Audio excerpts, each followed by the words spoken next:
the morning after, or a day and a half after that fateful night where so many people lost their lives. What is the feeling that you get from speaking to the people in the CBD this late afternoon, early evening? Well, Marcel, on the ground here in the CBD, just meters away from that building, is the people that used to reside there. The challenge is getting them to move from where they are here to some 10 minutes away, a shelter where they're receiving donations, they're receiving food. In fact, they're having their supper this very moment on the streets here, as there was a bus that came to fetch them about some 30 or so minutes ago. None wanted to leave and go into that bus, as they said that they fear to be deported. In fact, we have the Social Development Minister who just arrived on the ground here, maybe to come and provide solutions here. Mama Mlindi Wezulu, thank you for joining us at eNCA. There seems to be this standoff. There are people we do know now from Malawi that are having supper on the streets, while there are shelters that have been provided. They don't want to go anywhere. They say that they're afraid that they'll be deported and they've got belongings inside here. Are you going to reach some sort of agreement? How do you navigate the situation? We have to reach some form of agreement, and what I appreciate is that the bulk of the people who live here have moved to the shelters.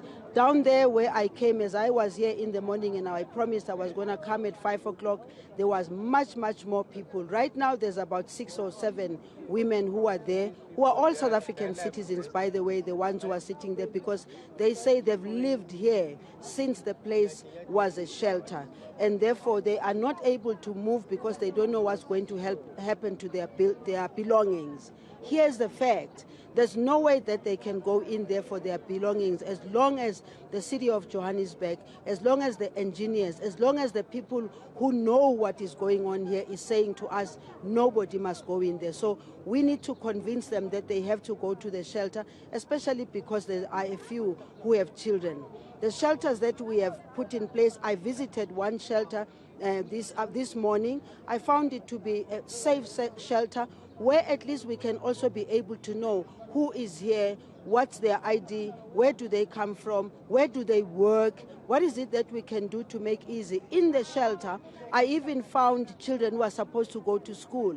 2 girls I found who go to school to Alex, and then I said, can the Department of Education province help us to make sure that they go to school?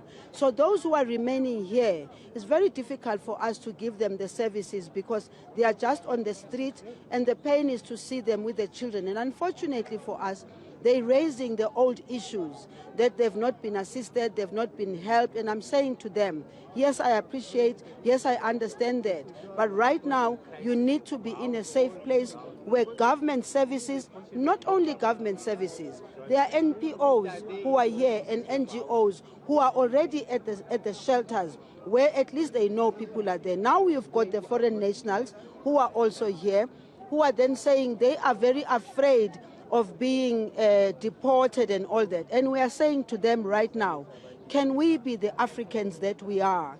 Can we deal with the disaster first and foremost that has happened? Can we deal humanely with people, whether they're foreign or they have IDs or don't have IDs? Can we deal first and foremost with the disaster that has befallen them?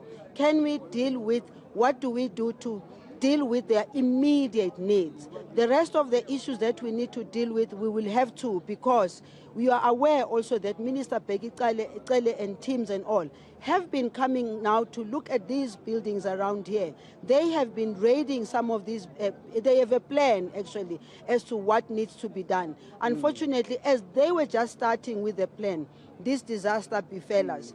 And the big question, Minister, the one that I think is not being dealt with now is, will they be deported at these shelters? That's what they want. Well, that's the biggest fear. And maybe give us a simpler answer.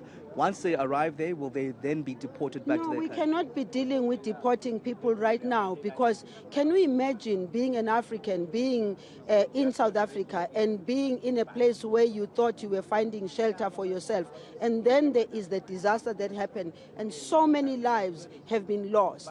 Our first and most important thing is to deal with that disaster, even among those who are foreign nationals. We need to know among those who who are deceased now. How many of them, how long that's going to take us to find out, because it is said some people here were burned beyond recognition. That's not what we're going to immediately do. We cannot do that right now, because right now we need to deal with the trauma.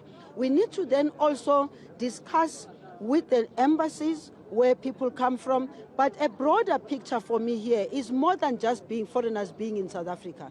Here is an issue. We have Africans across the African continent getting into turbulent seas and trying to cross over to where they think there is greener pastures, and they perish along the way.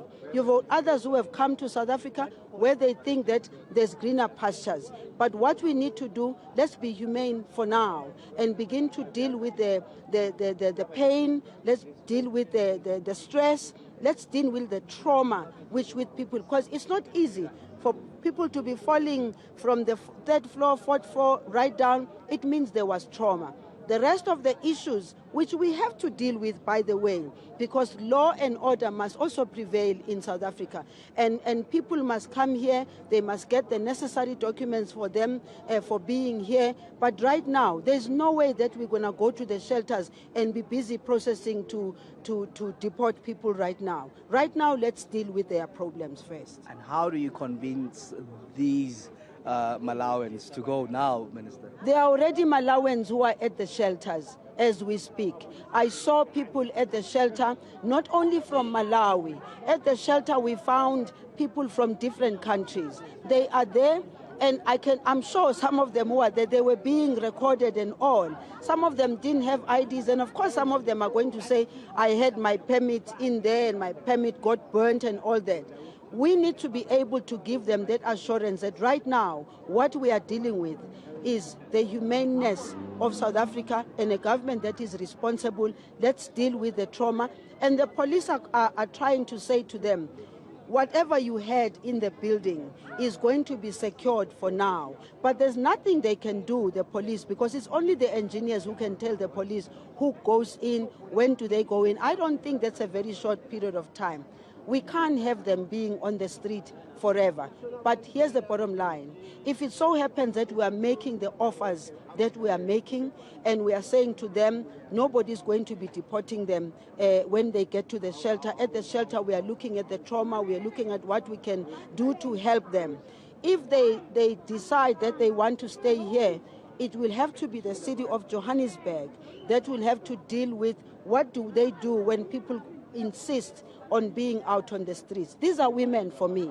For us as a Department of Social Development, the worst thing is to see women who are prepared to sleep out on the street. We know what the issue is for us in South Africa of gender-based violence and all that and harassment. So we have to take our time and engage with them until we convince them to go. We convinced some in the morning, by the way. They did go, and they are there. Nobody has deported them. They are still at the shelter. Okay. Thank you. Minister, let me let you go. We've got a lot of convincing to do.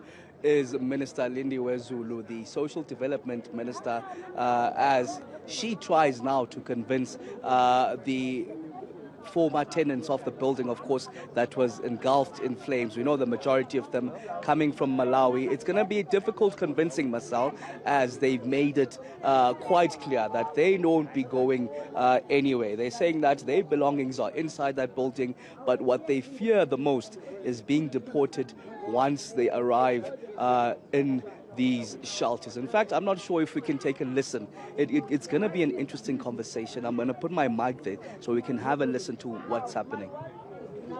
The ones who have the children, and the children are in uniform and they have to go to school. But why is it that you don't want to go to the shelter? Maybe let me understand that, because we have shelters that have been kept for you. I went to the shelter. I found those who agreed to go to the shelter. They have already a place to stay. They have social workers who are already there. They have the blankets, the sponge, and they also even have the food that is being distributed for them there. What I don't understand is how long you think we are going to be out on the street, especially with children. Because let me also tell you, the police are not going to allow you to go into the building. They have made it very clear to us that nobody will be allowed to go to the building, and it will take a long time for them to allow even the things that are in there to be taken out. So my plea to you is, we cannot in South Africa be saying to you, just sleep here on the street. The reason why we've given you the shelter is because we want you to be safe. Irrespective of where you come from, you have to be safe. But like me, I have 2 kids, Yes. you see. So she was in the school, you understand. Then I was waiting, she must come back to school. Now she came back, but she's gone to my friend, another sister there. She went to his house. It's only me, I'm here. You are waiting to go to the shelter? Yes. Okay. Yeah. At least with you, we are done. We are going to the shelter. Yes.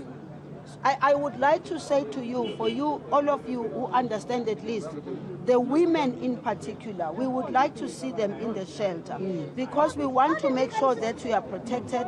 Number 2, we also want to make sure that your needs are taken care of for now until there is alternative. But now we will get blanketed there. I'm from the shelter, my sister. We have mattresses, we've got blankets, we've got ablution facilities, which means the bathroom and the place where you can shower. I asked them when I was there that they must clean the kitchen. I also asked the men who are there, because you must be separated. The men must be on the other side, the women must be on the other side.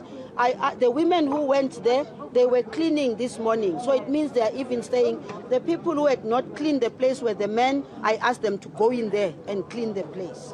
So if you can go to the shelter, because your names, your numbers and everything will be written. Myself and the MEC of Social Development the local government, as well as my department. You see, she was here. Since morning she has been here because we want your safety. Your safety is number 1 for us. All the other issues we'll deal with later. I will go there because I don't know where can I go. Only my kids is safe where she is. Okay. You see, but like myself, I will go there to sleep there. Thank you. Thank you very much. Okay. Minister of Social Development managing to convince one of the women that were very reluctant a bit earlier on going to the shelter. Now, there seems to be some sort of agreement, at least with that one woman from Malawi, and convincing her to go to the shelter that's at least some 10 or so minutes away, Marcel.